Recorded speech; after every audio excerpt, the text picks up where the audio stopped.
spot where the glare is not so, man, it's pretty much just bad everywhere up here. Okay, well, fine, let's go inside. Thought it might be cool to sit out here, or at least, you know what? Right here in the staircase is not too bad. I can still get some fresh air. Um, so, hello. It's been an interesting year, huh? The first thing I guess I want to talk about is the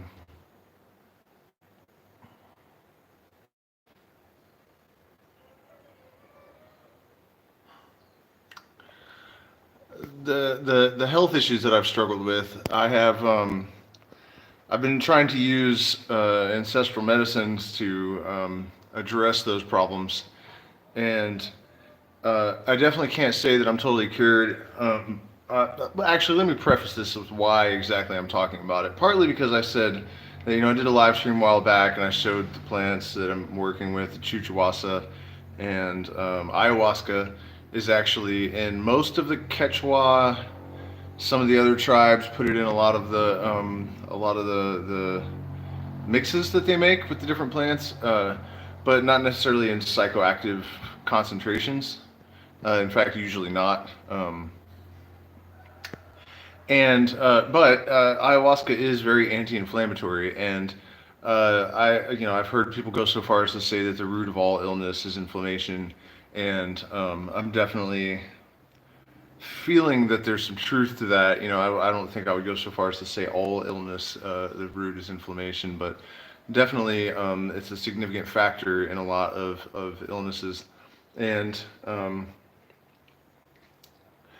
it was harder to discern whether I was getting any real relief from these medicines, partly I think because the traditional practice, whatever it may have been in the past, has been, I don't want to say lost, but overtaken or obscured by the modern practice of putting the plants in alcohol, either aguardiente or just, I don't know what it is, pretty much pure grain alcohol of some kind.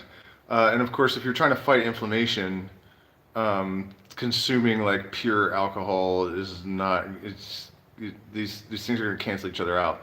So I suspect that had something to do with it. And so the other day we went to the indigenous market here in Hawaii, and I was able to get my hands on a bottle of I should have brought it up. This orange plant mixture. It's prepared by a Quechua woman who told us that there are 24 plants in it, including ayahuasca, chuchuasi, or chuchuasa, depending on who you ask. And that particular mixture has actually seemed to offer some relief, although it is kind of hit or miss. But I guess the bullet point of this presentation is that this particular mixture of plants does seem to have a pretty dramatic impact. And what actually prompted me to talk about this is not really just to update people that follow me on my health, or last night, I don't know if you guys know who Professor Dave Explains. He debunks like flat Earth and all of this sort of like science woo, and he also just talks about stuff from a science point of view. And I noticed that he had put up a video called "Why Quantum Mysticism is Stupid," and I am definitely guilty of dabbling in quantum mysticism, and I always say that it's one of the biggest mistakes you can make is to refuse knowledge that doesn't pander to your prejudice, right? That doesn't conform to your preferred ontology, or however you want to think of it, because I mean, do I need to say why? Is you need to be receptive to things even if you don't like them. If you're really concerned with integrating truth into your worldview. And so I wanted to give Professor Dave a day in court. And, I did agree with a lot of what he said, but I was actually surprised to an extent at how one-dimensional and how poor, like when he debunks flat Earth, it's like, he's making them look legitimately stupid because it is legitimately stupid. It's a flaming case of refusing knowledge because it doesn't pander to your prejudice. In this case, people's religious their attempt to cling to a Bronze Age myth is their desire to do that is so strong that they're um, trying to ignore the evidence of the senses and insist that the Earth is a flat disk with a globe on top of it with little, fake stars or whatever. Um, I mean, but his refutation of quantum mysticism, it's almost like he had become the flat earther now, and not entirely, but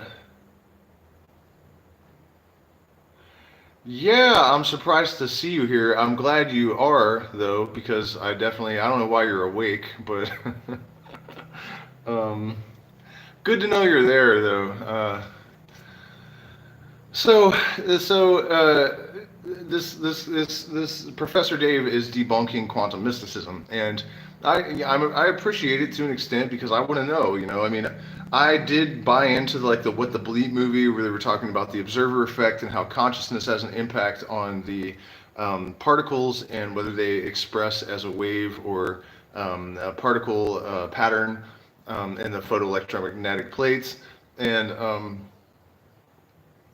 it's it's not very likely that it's really consciousness that is factoring into that. Now, I should mention that there was another experiment that did receive a Sigma 5 evaluation from Harvard that where they established with a protocol that was got the highest rating. So this is not pseudoscience. This is absolutely solid science that people that were experienced meditators were able to make a statistically significant difference with their expectations with the same slit observation experiment. So let me just give you a couple of examples of things that Professor Dave said that were supposed to refute the quantum mysticism or in this case, natural medicine, which is why I started this live stream talking about my experience with these plant medicines in the last few, I guess it's been a couple of months now. Um, so at one point he said of natural medicine that that the natural medicine people will accuse big pharma of only treating symptoms and not pursuing cures. And he said that actually the opposite is true. That the only reason any natural medicine ever has any effect is the placebo effect, and that the mind does not heal the body. That's absolute woo mystical nonsense. And I mean, you're talking to someone who has sat with people that worked for big pharma and quit because they were sick of the fact that all they did was symptom management so that they could continue to um, charge people to continue to use their medications. I mean, it was mind blowing. I guess long story short, to realize that the people that are totally invested in mainstream narratives that are totally coming from a deterministic, mechanistic, science-based worldview are actually placing their trust in people that are almost criminally negligent in their the way that they are shouldering the responsibility of the trust and belief somebody like Professor Dave that has millions and millions of subscribers, and people believe that he's actually done his research. And what's really going on is that his own assumptions are being presented as fact. Um, it was just quite a shock to see how extreme it was. His debunking of Deepak Chopra, I totally 100% agreed. Half of the time, the things that guy's saying don't even make sense. I've done a tremendous amount of research in Eastern mysticism and Buddhism and the Vedantas and all of this stuff, and I can tell you with absolute certainty that guy just makes shit up all the time. I mean, he has no morals, or he does not care at all whether anything he's saying is true at all, not at all. Um, so so there was that, and then the other really striking element of it was that Professor Dave was talking about how consciousness plays no role in the in our reality, that intention and um, attention, intention and attention do not play a significant role in what we experience in our realities. And even without the energetic basis for this concept of consciousness manifesting our reality, even if you remove the woo, that's still a tremendously stupid thing to say to people. Um, and it's also no one knows where consciousness is. No one knows what consciousness is. No one knows how consciousness arises from matter or energy. Uh, um, and this is going to lead me to the symmetry that I've been kind of alluding to every once in a while. I'm pleased to discover that this concept, whatever it is that is emerging in my mind about symmetry and its relationship to consciousness and the universe and phenomena like synchronicity, is actually crystallizing, and I'm getting closer and closer to actually coherent, being able to describe it coherently, I guess. But to say that consciousness has no role in the um, construction of matter from raw energy, as if it's a fact, is absolutely absurd. Um, there's no one knows where order comes from in the universe. Uh, and it is true that my best attempts, or anyone, Terence McKenna, or any mystical or psychedelic or philosopher, or any person of that kind of ilk that suggests anything, is definitely speaking from a more or less subjective point of view. Um, Man, it's really irritating. Okay, there seems to be a materialistic normie neglecting the obvious. However, people should learn to think for themselves anyways. Well, and that's really my I think I missed one from Mr. Charles. I literally grew my hair with aloe vera and rosemary. Yeah, I mean, um, it's just, I guess, yeah, I don't have a tremendous amount of time, and I feel like this is I want to make sure I make my point here, which is that um, woo snake oil salesmen like Deepak Chopra, and a lot of the even more damaging ones out there, that um, I I really try to advocate having some responsibility for being rational and using the same balance of skepticism and open-mindedness that you would use to navigate any your normal mundane life when it comes to spiritual concepts or mysticism, or um, because really don't want to turn people off. I don't know what exactly spirit is. I don't know exactly what consciousness is, but I do know that these experiences that come from psychedelics and meditation, the people that engage in these practices live in a way that allows for personal freedom without anyone getting their toes stepped on. Everyone can dance and there's plenty of room, kind of scenario. A much more harmonious sort of culture in a homeostasis scenario. Um, and so, I mean, that tells me that it's something valid and something worthy of pursuing. And also, we want to be careful about turning people off. And people that are, just go too far in either direction. Um, it's just not healthy. And we definitely don't want to discourage people from taking the steps to liberate themselves from the matrix mind that is threatening to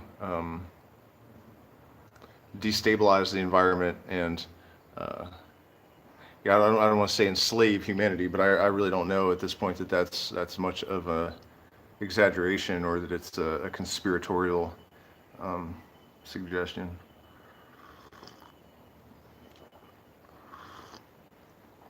A couple of other things are on my mind. One is that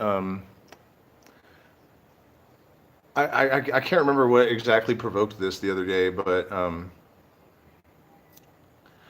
I was thinking, I've been thinking a while about, this idea of symmetry again, and how all of the systems in the universe that I'm aware of have this pattern that they all reflect. Um, and so one of the consequences of the repetition of this pattern is symmetry in time. And so it's like it repeats, but it changes a little bit, right? There's variation in it. It's like when the sun comes up and goes down every day is basically just another day, and there's a lot of consistencies in the patterns and the characteristics and parameters of what make a day. But then there are all these details that are different, and I think that these cycles that repeat in time, there's something that everything is sort of framed by that causes this sort of cyclical repetition. And so, blockchain technology becoming the new form of currency as we shift paradigms. This has happened before. The stone ledgers. I can't remember the name of the island, but this is actually a very old concept, and so this reemergence is exactly that. It's a re-emergence. And so the other day I realized that ayahuasca is a technology, and in the description to this, I sort of misrepresented this. I'm not apologizing because but what I'm not saying that ayahuasca is the most advanced technology on Earth. What I'm saying is it gives us access or greater access to the most advanced technology on Earth, which is human consciousness. Or I don't know that I should even preface it by saying human consciousness. I think just consciousness in general. And so it just really struck me that, here is another case of this reemergence of this super ancient technology that is turning out to be something that is transcendent compared to all of our other forms of technology. And it's funny because the competing artificial technologies, I think, are going to be discovered to be far inferior. For example, the Neuralink that Elon Musk is creating is totally pointless because we already have the capacity to access tremendous field of information, and I think it's actually it's detrimental to our evolution. To it's like a distraction, like it's Satan in the original Hebrew meaning of stumbling block or adversary. It's like we're our medicine now, our solution to resolving the crisis that we are confronted with globally lies in greater access and understanding of our own consciousness, connection to ourselves. They can be facilitated by these ancient plant technologies, right? And so here comes some sociopathic monkey with a chip to put in your brain, um, uh, to totally derail our evolution in the name of progress. Um, I feel like I kind of went off on a side tangent there, but man, it's just all these silly monkeys with these silly ass agendas. Um, Gosh. Okay, so I think I mentioned this in a previous live stream, but I wanted to make sure that I at least put it out there. And partly because, I would love for you guys to think this stuff through with me, and try to help me fill in the blanks. Um, um, so one of the hurdles in my own journey with social media, I guess, is that some of the things that I experienced emerged in the New Age movement shortly thereafter, and so one of you guys actually asked me recently in a live stream, um, how I deal with being associated with New Agers, because I'll talk about consciousness and stuff that sort of like flirts with the woo realm, and the 1111 synchronicity thing is probably the biggest one that it's like this huge. There are just massive Facebook groups, and it's probably hard for people to believe that I'm not just someone that was just like jumping on the bandwagon and like, I mean, that's what people do, right? They just adopt all these buzzwords and pop culture trends, and I mean, that's the industry of spirituality. But in my case, I did not use the internet, and I wasn't aware of all this stuff. I can't prove that, I guess. But I experienced all these things with the 1111 number, and all of these synchronicities surrounding it. And for years and years and years, I've been trying to figure out, what is that about? What does 1111 have to do with coincidence? Like, why would these things happen? Um, Even from if the universe is truly a mind, um, even from like I don't know if you would say conceptual point of view, or um, like, what does it mean? Why 11? And then I realized that the two 11s, it is perfect symmetry. Um, and I have been increasingly aware of this, the importance and the implications of the existence of symmetry in the universe at all, especially in disparate systems. So, synchronicity, or I'm not synchronicity, excuse me, symmetry in the design of a bird, or a leaf. Um, it to me implies some sort of, like, consciousness as the organizing principle, which is, I don't think I ever tied it together earlier and said that, it's not. I don't know that my opinion of the role of consciousness in our ability to manifest and all that is what it was maybe 10 years ago, but I still do think that consciousness has a role in the creation of the universe, that it is that which imposes order on chaotic energetic systems. And I think that symmetry is the key to that.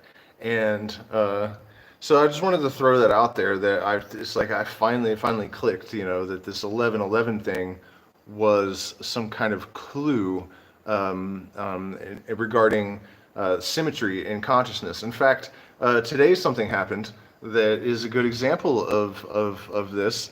You could call it long range telepathy, but it's more than that, because in order for these circumstances to converge, there had to be sort of unrelated circumstances that sort of corroborated to create the impulse in these two people that are thousands of miles away from each other. So I was thinking last night and a lot lately that what am I doing in the Amazon? I mean, it's beautiful. I've always wanted to be here. It's great. But there's a revolution brewing back home in my own country. I noticed a friend of mine is playing a gig on July 4th. And that was one of the reasons I didn't really care to go back. You know, we don't have a lot of money, so it's kind of easier to be in South America. Um, and there's just been issues. You know, our ticket out of here has been delayed and delayed and delayed due to mental illness on the part of my brother. Basically, in order for me to collect my inheritance, he has to sign a piece of paper, but he has apparently locked himself in his house and won't answer the door no matter what, and he won't sign the paper. So now we're going to have to sue. And so, you know, I've had a lot of reasons to delay the return back to the United States. First and foremost, of course, being that if I could not perform because of COVID, then there's really no reason to go up there and risk having to, you know, struggle more. And, you know, and I'm not in great health, so putting any more pressure on myself doesn't really appeal to me very much. But over the last couple of days, for a number of reasons, I thought, you know, well, the bass player, getting a new bass, that was a big one. And then seeing that my friend had a gig booked on July 4th, I was like, man, this, you know, I think I would be a lot more effective at getting my message out, and just feeling like I'm taking part in this moment that I've been waiting since I was a child to see. I think people are finally starting to realize that, you know, I mean, Joe Biden is it's just a fucking joke. I mean, he's just lied about everything. Everyone has noticed at this point. It's not about being cynical or even critical. It's just about, like, it's about time that people notice, right? So whenever this sort of like social upheaval, revolution kind of environment is, you know, manifests, it needs a soundtrack. And you know, that's what I'm on this earth to do. And so I mentioned to you guys a while back about this guy Bruce Archer, that I needed money one night, and I went down to play on the street. I needed exactly $1,000. I'm playing my guitar for like busking. There's no way I'm gonna make $1,000, and I'm literally like leaning against the wall, feeling dejected. This guy walks up and hands me $1,000. And so since then, he has introduced me to Bob Dylan's ex-wife, Enrica, and I ended up staying with her. She is Ruth from the Stuck Inside of Memphis with the Mobile Blues again, from that song. She's the Ruth character. She was in his movie. She's married to him for 20 years. Anyways, that's another long story. But so he contacted me a little while back and said, you know, why don't you guys come back to San Francisco? And there's a place that you can have this lady's house for a while you get on your feet. And you know, I've just been very indecisive, because here I am in the Amazon rainforest, and it just felt like, you know, this is destiny here to be here and work with the medicine and try to help the indigenous people defend their lands from the Chinese. And you know, now that I'm actually here physically, it's like, well, what are you gonna do? Throw rocks at the Chinese miners? Like, what are you thinking? You know, probably better suited to just try to raise money. But anyways, so today I was thinking, I need to get a hold of Bruce and just commit to this and say, hey, you know, we need to come back to the United States. And it's not like we talk all the time, you guys. You know, hardly ever get a message from this guy. But he had maybe a month and a half ago, maybe 2 months at this point, had told me that there was this situation that we could come and use this house for a year in the Bay Area. And so I thought I need to call him and tell him that that's what we want to do. And today, when I got home from town after making this decision, I flip open my computer and there's a message from him that says, can we talk? And I can guarantee you 100% that what he wants to talk about is trying to talk me into coming back to the United States, you know? So that's what I mean about this symmetry and its relationship to consciousness, and not only the structure, but also the events that we experience in the universe. I'm thoroughly convinced that there is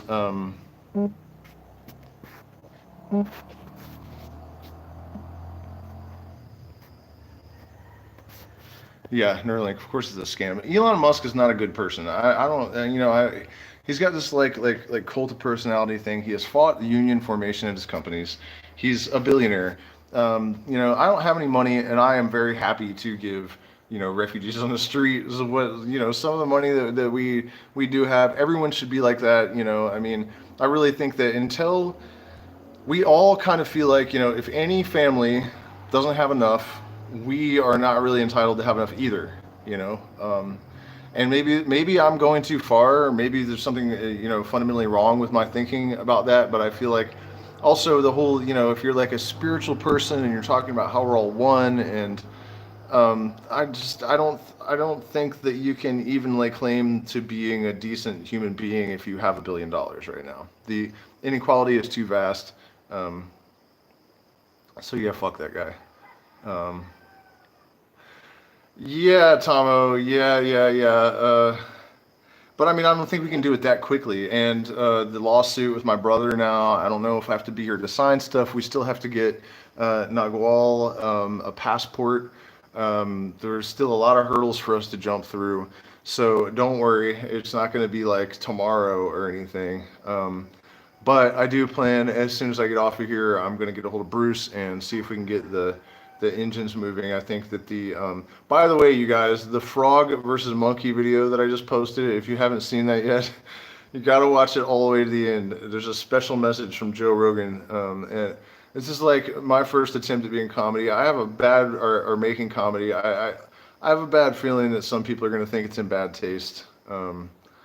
But because there are animals fighting, and one of them's a bufo toad, but no one was hurt, and I did not create the situation. I just happened to be walking by with a camera, and um, so hopefully nobody gets too angry at me for having a sense of humor.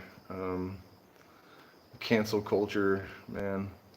I was going to kind of talk about politics a little. Oh, I did want to mention a couple of crypto related things because I think that's really important. My portfolio, we don't have much in it, so it's slow, but it's starting to really go. And so XRP, well, I mean, you guys can look over the last week. It's the same coins that are doing well every day. The top 10 is pretty much the same thing all the time. But I wanted to mention this. Oh my gosh, there's like a translucent lizard just ran down the wall over there.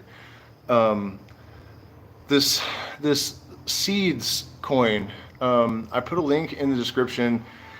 They're very slow to roll out. You can't buy it yet, but basically everything that I'm always talking about doing and wanting to do, and what I believe the conscious revolution is about, these guys are on all of it. I mean, they're trying to create alliances with, anyone that's doing anything meaningful, artists, environmentalists. Um,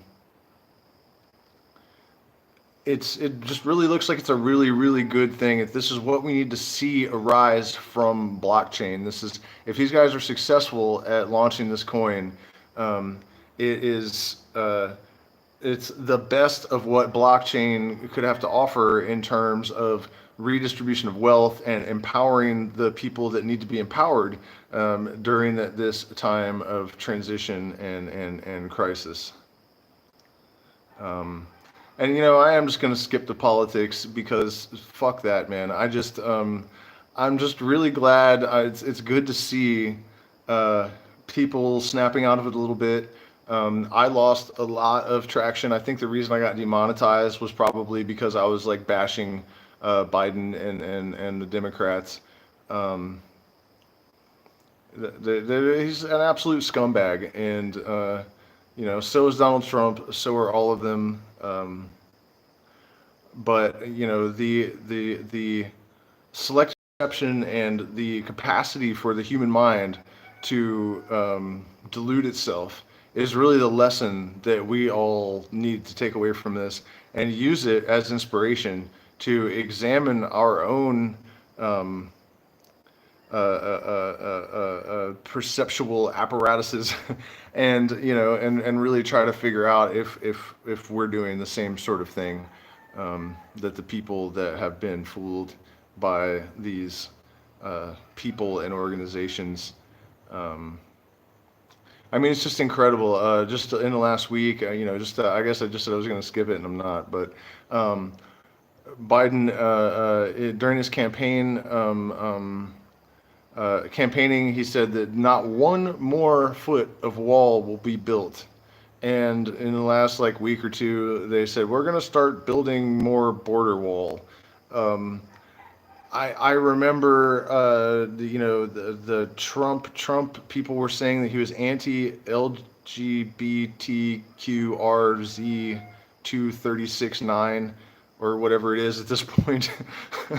uh, and I started looking for evidence of this, and I couldn't really find any. I did find him saying, like, I will protect them all from violence and oppression of all forms. And then I was able to find Biden saying that the accepting gays was evidence that the world was going to hell in a handbasket, and that we were threatened by this proposal to legalize gay marriage. Um, it is. I mean, that's, when I was talking about being hesitant to go back to the United States, it's scary to be around people that are that manipulatable, that are that prone to denying obvious reality. I mean, in order to accept the narrative of either the right wing or the left wing at this point, you have to be willing to pretty much consciously ignore objective reality that is like an angry bull right at your nose. I mean, it's terrifying. It's absolutely terrifying. Um, and it's really worrisome. It's really worrisome that people can be confronted so directly, so overtly, and still sort of write a script uh,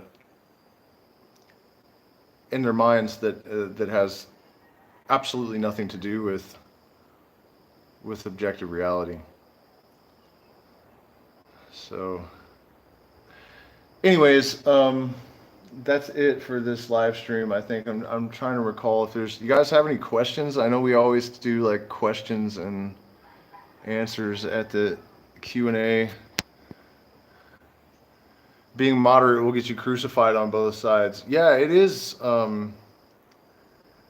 It is really scary. It's really scary. The left completely lost its fucking mind. I mean, I used to consider myself a liberal. I know some of you guys have said the same thing. Um,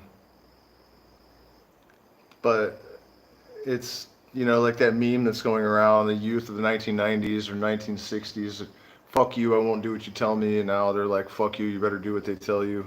Um, but we have ways to fight back, and that's what we have to do. We have to take our plant medicine for the right reasons, under the right circumstances. We need to invest in crypto. We need to look at the potential for applications of blockchain technology outside of the realm of cryptocurrency. Um, we have to increase our own mindfulness, and really dedicate ourselves to, see, there it goes again. The what do you call it? The symmetry in consciousness. Um, One of the reasons that I was just thinking about this right before I started the live stream. One of the reasons I want to leave South America, honestly, is that I, my health issues are debilitating to the extent that, I mean, some mornings I wake up and I'm like, I don't want to live anymore. I just can't keep doing this, and it's not like I'm really suicidal, because somehow this, whatever's going on, it usually kind of gets better as the morning wears on. And lately, since I've been buying this new medicine from the Quechua woman, um, it hasn't been quite as bad. But like, I can't really play music anymore. I don't practice. It's really difficult. I'm definitely not at 100% with my family. Um, it's like my partner is it's like I'm 90 years old or something. Basically that's what she's living with. Um, and kratom, I'm now realizing, was how I was able to mask all of those symptoms and live something like a normal life. So that's what I'm saying about the kratom. What? Oh, about the kratom. Okay, yeah. The issue with it is, I had a opiate problem for many many years, and it melted my brain. Uh, it's really terrible. And kratom also has withdrawal potential, and can be it can affect your mood in negative ways. Um, so I don't know if, when you ask if it has medicinal potential, does it have curative properties? I mean, I doubt it. I don't really know. Um, yeah, for treating addiction, I mean, choosing the lesser of two evils is still choosing evil. But oh, I spilled my coffee. Um, it was funny. My butt just started getting warm, and I was like, "Why is my butt getting warm?" Um, So, yeah, I mean, is it better than being an alcoholic? Absolutely, for sure. I mean, it's barely intoxicating. If anything, it's mildly euphoric. It's definitely effective at treating pain. Gives you a little bit of energy. And, it's one of the reasons that I just don't want to stay in South America anymore is that I don't have access to kratom. I probably could order it for a lot of money, and it might make it into the country, but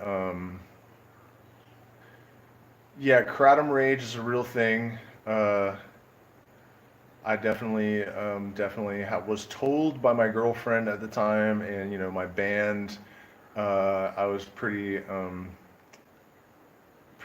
intense with those guys. Um,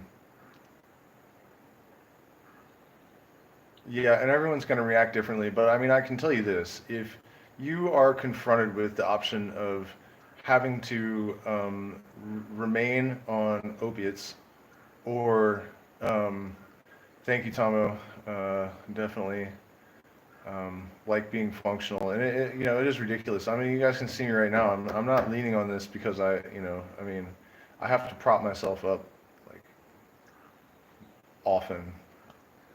Um, but if you are confronted with an actual painful condition, um, and your choices are opiates or kratom, I mean, I would say something really controversial and say that if we actually had access to regulated heroin, you'd be better off with that than like fentanyl or the pharmaceutical synthetics, just purely in terms of body toxicity. Um, and actually, according to a lot of the rehab clinics, you'll have an easier time getting off of heroin. One of them in Hollywood, they actually, if you come in and you say, "Hey, I've been taking Suboxone," which is like the new um, drug to deal with withdrawals and whatnot, they'll tell you to go back out on the streets and do heroin for a week so that you can kick without dying when you um, come back to the clinic. Uh, so yeah, I mean, kratom does have withdrawals that are bad enough that you can miss sleep. You'll twitch real bad, when you're withdrawing. But it's not. I can tell you from personal experience, it's not in the same category as as real opiates. Uh, but yeah, it'll fuck with your mood, and it is kind of addictive and whatnot. Do me a favor too, you guys, hit the like button, share, subscribe, support us on Patreon. One of my goals this month is to get our Patreon up to $300. If you have any suggestions for content, and you're a patron, definitely will make that content. Also, we have secret streams. The last one was great. The first half of it, I was a little bit concerned that I was going to lose patrons over it because it was pretty gnarly. Um, but then I think the second half really tied it all together. I was really pretty happy about that. Also, some of you guys have asked me, where did all the deep metaphysics go? That's where it went, pretty much. I mean, I every once a week, I save the deepest rabbit hole shit for my patrons because that's the deal. So, and let me see what else. As far as content goes, that is coming up in regular videos on the channel, we have.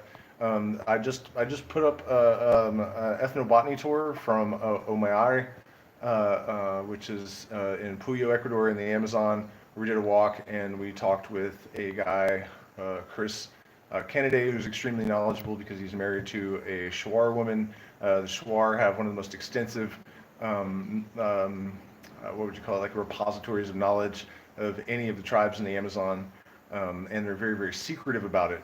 So his knowledge is a bit more extensive than you would normally encounter, and that you would be likely to extract. Like even if you were talking to a Shuar person, they're not likely to tell you things. And so we had another one of those walks with a different person in Puyo with different plants. We also we went to the market here, which is incredible. You guys, you can buy chuchuasa, ayahuasca. Just like, if you guys have seen the videos of Iquitos, Peru, it's like that here as well. All sorts of just insane, what is it, a rago de mono, I think is the name. It's like this branch that grows, it's like a parasitical branch, but it looks like a monkey tail. It's crazy. Like the fur on it is like animal fur. So we have a video of one of those markets, and also I'm putting together a Tim Leary, just a bunch of the greatest moments of Tim Leary. I think it's really unfortunate that he is sort of getting lost, Robert Anton Wilson as well, in the psychedelic community or culture. Terence McKenna has kind of become like the only the last man standing or something. And I think Tim Leary actually was probably a bit more useful. A lot of like Terence McKenna is kind of like DMT. It's like, wow, that's really crazy concept to encounter, but what are you actually going to do with that? A lot of it. So in Leary's case, he was a trained psychologist. He worked at Harvard. And I found what really provoked me to want to do this is I found a recording that he made while his house was surrounded by federal agents. They're about to come in and arrest him, and his description of the psychedelic experience rivals anything that Terence McKenna ever said. So we're putting that together, a bunch of the greatest hits of Timothy Leary, and then also. I've noticed, you guys, and this kind of makes me sad to see. I feel like this. I don't know if maybe COVID forced people to.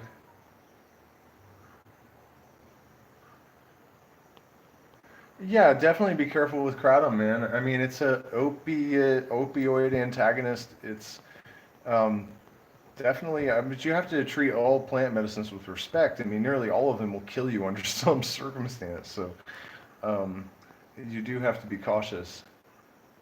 Uh, Man, I got diverted. I was going. Oh, reincarnation. I don't know if maybe it's COVID that has maybe like forced people to confront their concepts of mortality. Um, um, and I see people really clinging to the idea of permanence, uh, and really unsettled with the idea that there's no proof, there's no way to prove um, reincarnation.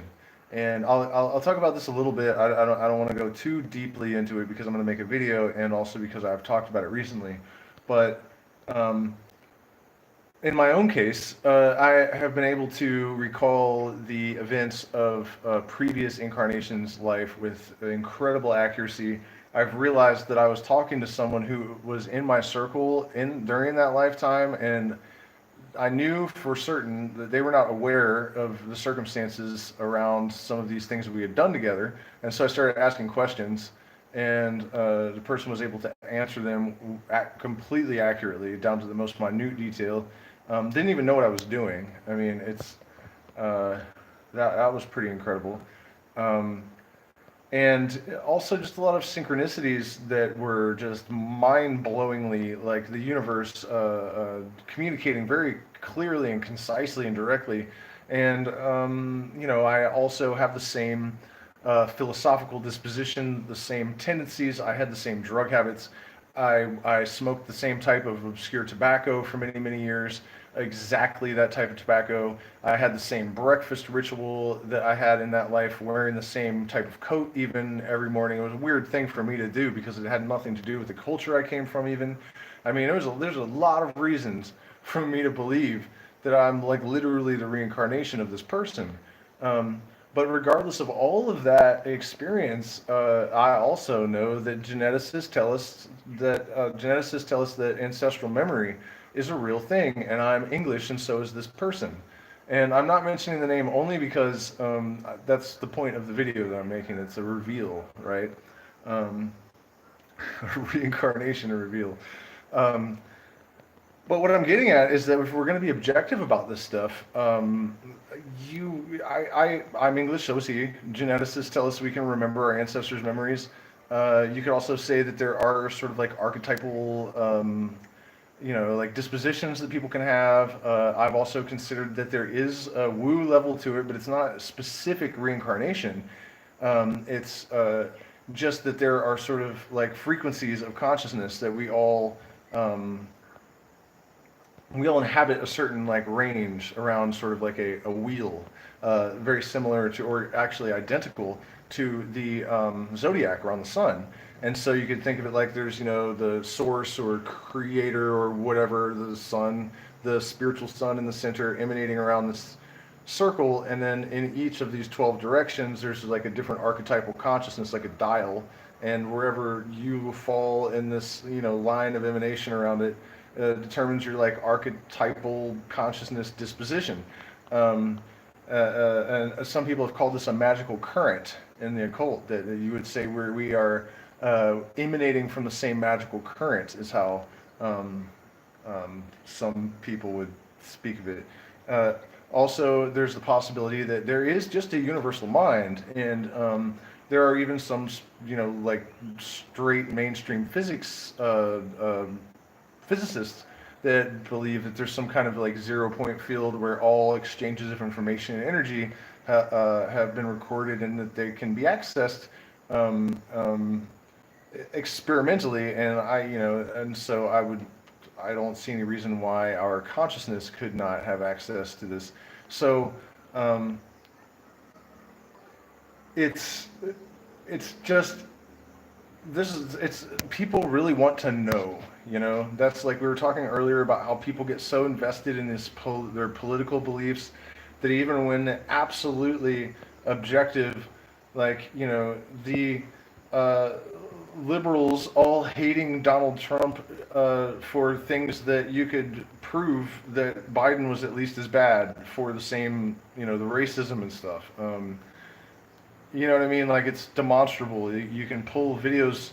You get on YouTube and look for actual evidence that Trump is a flaming racist, and there really isn't much. And then there's like hours of Biden saying horrific things, even about Barack Obama when he was running for president. That's why he dropped out of the race. Like, you know what I mean? Like that degree of just um, people really want to know. They want to think they know.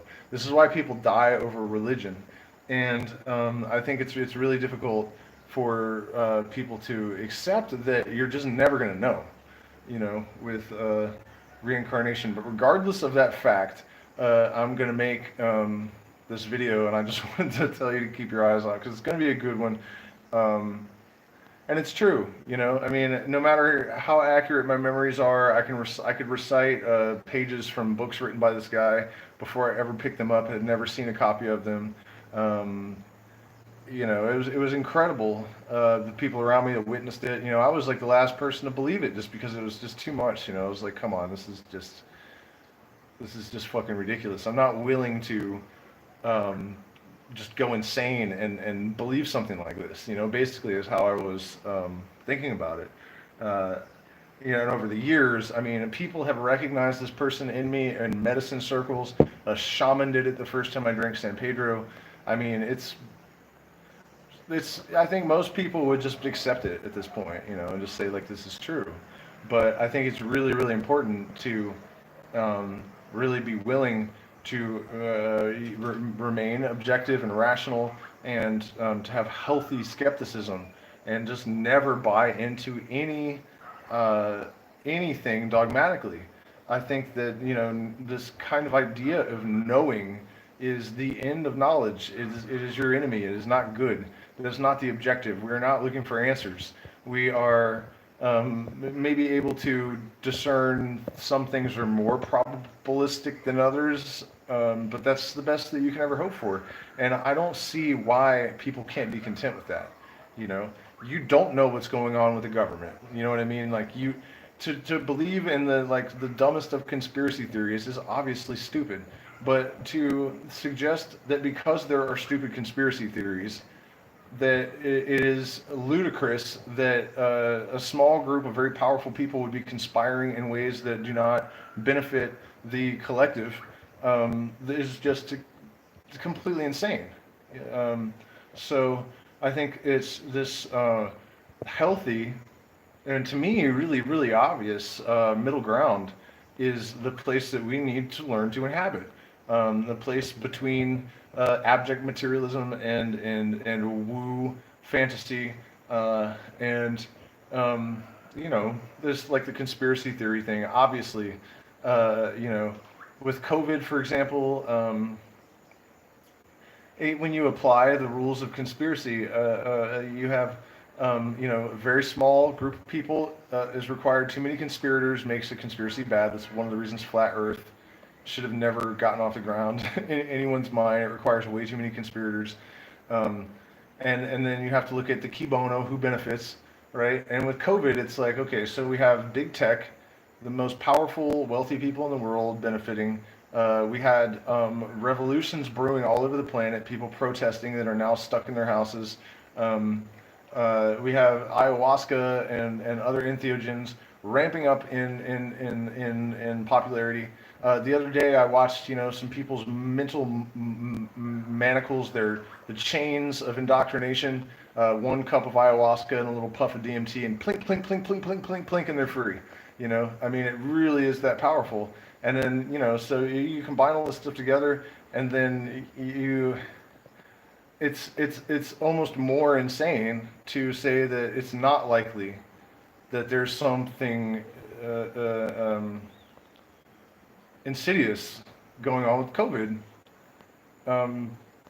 just based on the fact that it fits the criteria for successful conspiracy in every possible way. So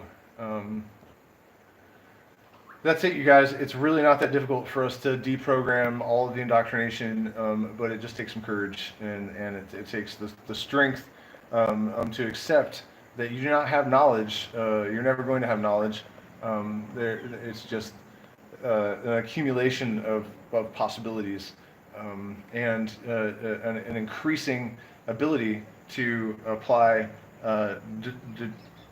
discernment in order to figure out how to relate to all of those probabilities and possibilities. And so what I was saying before is that if you want to support us, you can also make a contribution through PayPal or Zelle to the email address in the description, or support us on Patreon.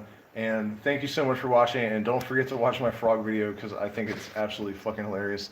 Thank you so much for spending this time with me. Some of you I will see in person very soon. Goodbye.